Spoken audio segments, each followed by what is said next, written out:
सचिन को घर छोड़ने से रोकने के लिए साइली ने उठाया बड़ा कदम और यहीं पर आएगा सीरियल उड़ने की आशा में जबरदस्त ट्रैक। जी हाँ दोस्तों, अब शो के अपकमिंग ट्रैक में आप देखेंगे कि जहां देशमुख निवास में एक के बाद एक बड़े बड़े तमाशे हो रहे हैं और उन सब की वजह सिर्फ और सिर्फ रोशनी है। तो वहीं रोशनी चाहती है कि रेणुका सचिन और साइली को घर से बाहर निकाल दे और इतना ही नहीं, सचिन की हरकतों की वजह से रेणुका की बदनामी हो और रेणुका का पूरा ध्यान सचिन और साइली पर चला जाए। जहां रोशनी सचिन के खिलाफ घटिया साजिश रचती है जिससे सचिन के ऊपर बहुत बड़ा गलत इल्जाम लगने वाला है। तो वहीं सचिन अपने ऊपर लगे इल्जामों को सिरे से मानने से इनकार कर देता है और साफ साफ कह देता है कि उसने ये घटिया हरकत नहीं की है।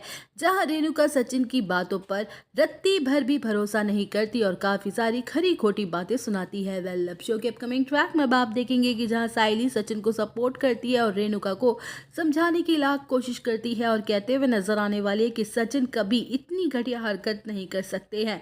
तो वहीं रेणुका इस बार किसी भी कीमत पर टस से मस नहीं होती है और वो अपने फैसले पर अड़ जाती है और सचिन को लेकर काफी सारा जहर उगलती है। जहां साइली से अपने पति की इतनी ज्यादा बेइज्जती बर्दाश्त नहीं हो पाती और वो गुस्से में रेणुका का हाथ पकड़ लेती है। तो वहीं रेणुका साइली की इस हरकत से पूरी तरह से घबरा जाती है और उसे डर लग रहा होता है कि कहीं साइली उसे थप्पड़ ना मार दे। वेल, अब शो के अपकमिंग ट्रैक में आप देखेंगे कि जहां रेणुका डरते डरते साइली से कहती है कि तेरी हिम्मत कैसे हुई मेरा हाथ पकड़ने की, अभी के अभी तुम दोनों मेरे घर से निकल जाओ। तो वहीं सचिन का भी खून खौल उठता है और वो भी गुस्से में आकर घर छोड़ने का फैसला कर लेता है और किसी के रोके पर से नहीं रुकता है।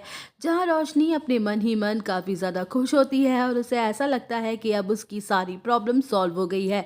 तो वहीं साइली के चले जाने के बाद रेणुका का बुरा वक्त शुरू हो जाता है क्योंकि उसे अकेले ही घर के सारे काम करने पड़ जाते हैं क्योंकि रोशनी अपने पार्लर चली जाती है और रिया अपने ऑफिस। जहां रेणुका अकेली पड़ जाती है और काफ़ी ज़्यादा दुखी और परेशान होती है। तो वहीं रेणुका को एहसास होता है कि साइली के होने से उसे कितना फ़ायदा था और कितना आराम था, उसे कोई भी काम करना नहीं पड़ता था और अब साइली के चले जाने के बाद उसे घर के कामों के साथ साथ रिया और रोशनी के हिस्से का भी काम करना पड़ता है। तो दोस्तों, और अपडेट जानने के लिए बने रहिए हमारे साथ। वीडियो को लाइक, चैनल को सब्सक्राइब करना ना भूलें।